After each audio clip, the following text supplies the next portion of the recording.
Hello বন্ধুরা, আমার নাম হানি। আমি একটি রেক্টিভার ডগ।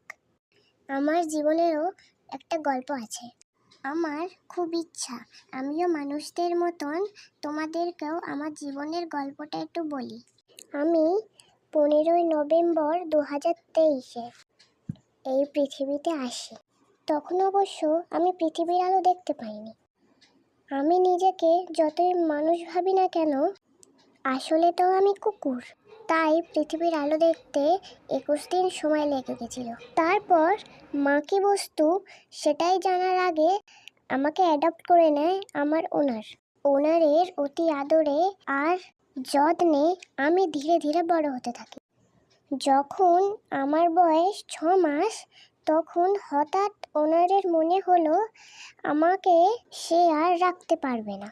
তখন শুধু এইটুকুই বুঝেছিলাম। তারপর হঠাৎ একদিন আমাকে বাইকে করে ঘুরতে নিয়ে যাওয়া হয়। একটা জায়গায় বাইকটা থামিয়ে একটি মহিলার হাতে আমাকে তুলে দেয়। তারপরে ওনার বাইকে চেপে দূরে চলে যায়। আমার তখন মনে হলো ওনার কোথাও কাজে গেছে, পরে এসে আমায় নিয়ে যাবে, কিন্তু ওনার আর এলো না। আমি এখন দুটানায় পড়ে গেলাম। যেখানে এলাম মানে নতুন বাড়ি, সেখানে আমার মতন দেখতে অনেক বন্ধু পেলাম, কিন্তু বাবা আর পেলাম না, আদর পেলাম না, বন্দি হয়ে গেলাম।